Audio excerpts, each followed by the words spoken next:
Depuis plusieurs décennies, la dette publique à laquelle sont confrontés les pays développés n'a cessé de croître.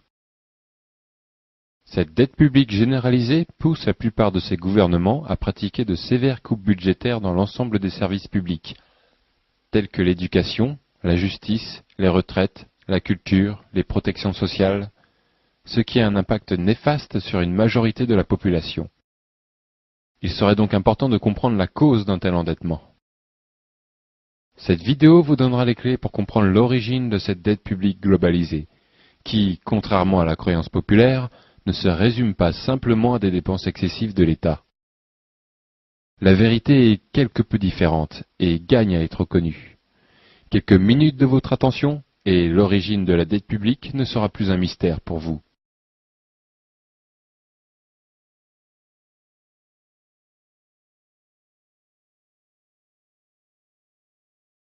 La monnaie fiduciaire, vous la connaissez bien.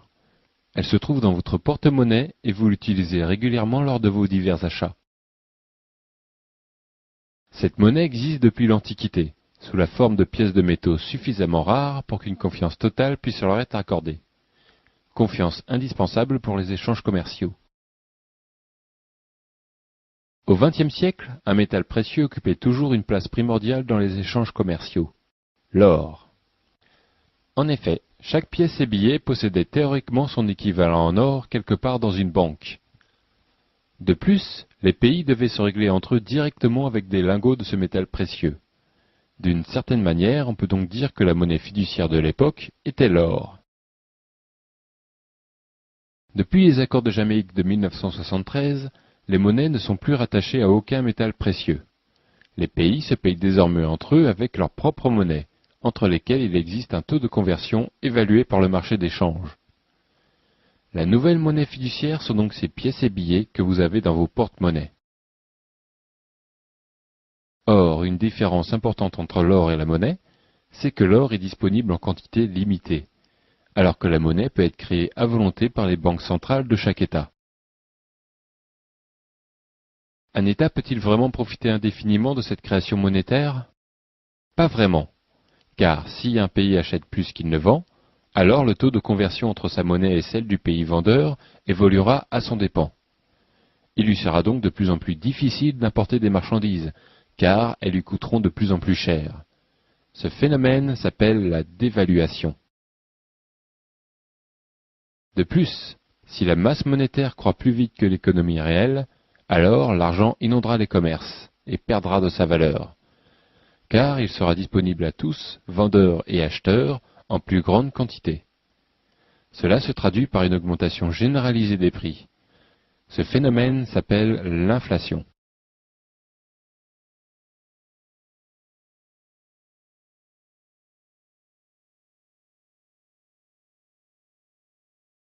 Bien moins connue, il y a aussi la monnaie scripturale. Pour bien la comprendre, faisons un petit saut dans l'histoire.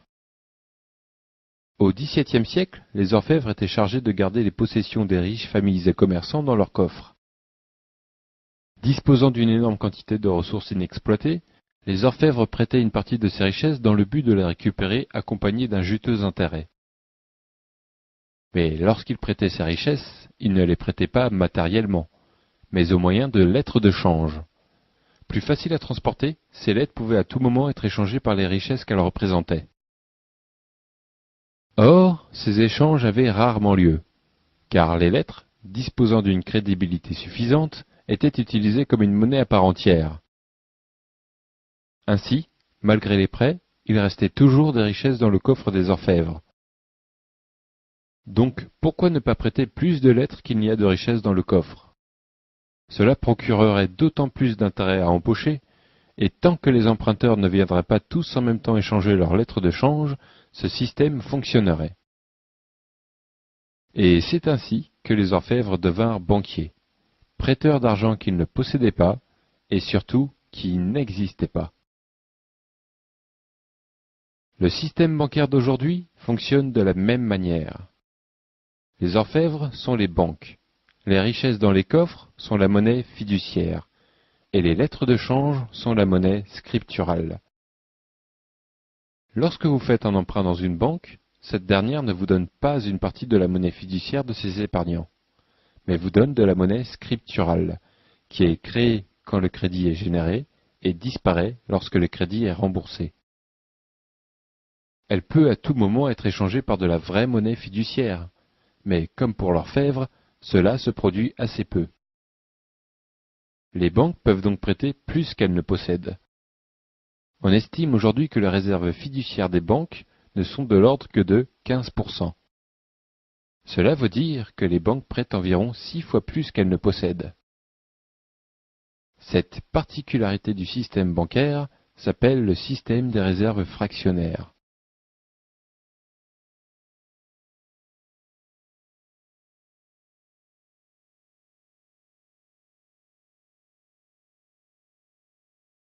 Résumons.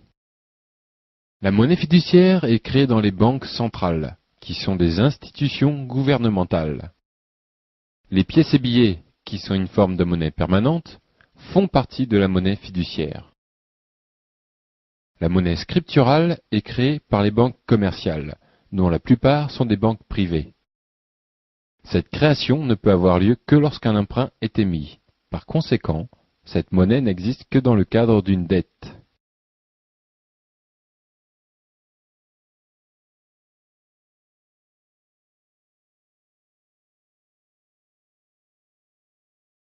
Il y a une légère correction à apporter à ce que nous venons de voir. Il a été dit que les États pouvaient créer autant d'argent qu'ils le souhaitent à l'aide de leur banque centrale. Cela n'est plus vrai. L'article 123 du traité de Lisbonne, signé par tous les membres de l'Union européenne, stipule qu'il est interdit à la Banque centrale européenne et aux banques centrales des États membres de prêter de l'argent à toute institution étatique. Cet article existait déjà dans le traité de Maastricht, et aussi dans la loi française depuis 1973. Cet article est très important, car il force les États à se financer sur le marché financier, c'est-à-dire les banques commerciales entre autres. Et si ces banques ne disposent pas de suffisamment de fonds, pas de souci, elles sont autorisées à faire appel aux banques centrales. Quelles conséquences cela a-t-il sur la monnaie ? Toute économie en croissance a besoin d'une croissance raisonnable de sa masse monétaire. Or, le système qui vient d'être décrit font des banques commerciales les principaux intermédiaires pour la création monétaire. En effet, les ménages, les entreprises et les États ne peuvent faire appel qu'au marché financier pour se financer. Par conséquent, la monnaie des banques commerciales, c'est-à-dire la monnaie scripturale, devient le principal outil de financement de toute la nation.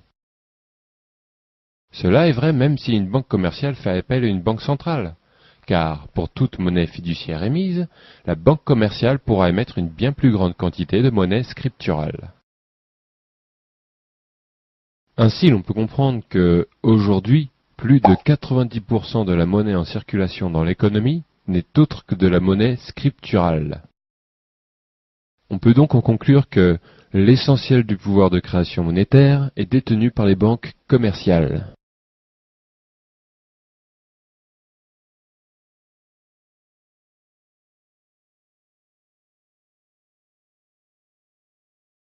Parlons d'un impact important de ce système monétaire, la dette. Comme nous venons de le voir, plus de 90% de la masse monétaire est constituée de monnaie scripturale.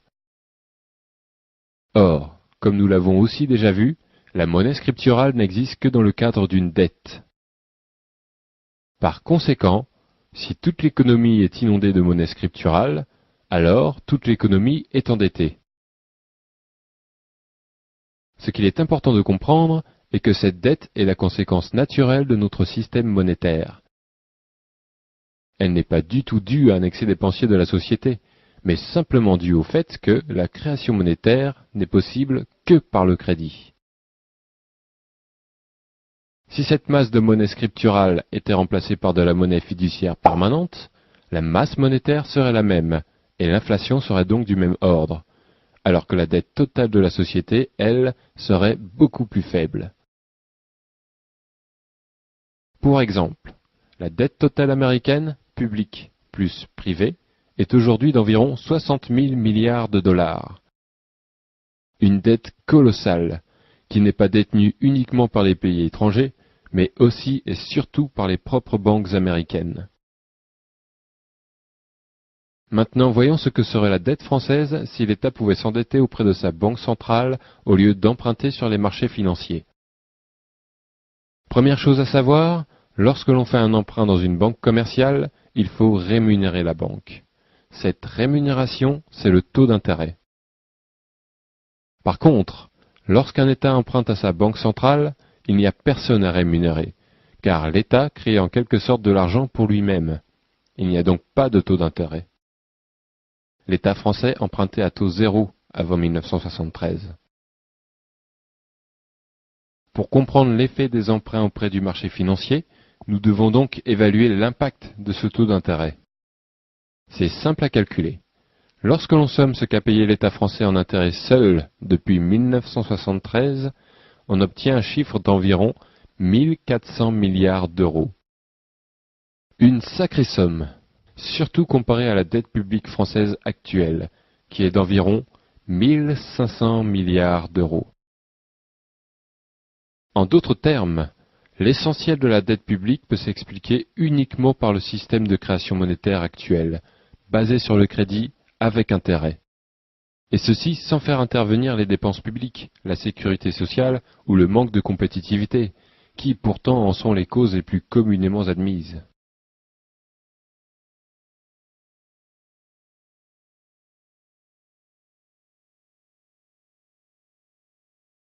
Synthétisons le contenu de cette vidéo.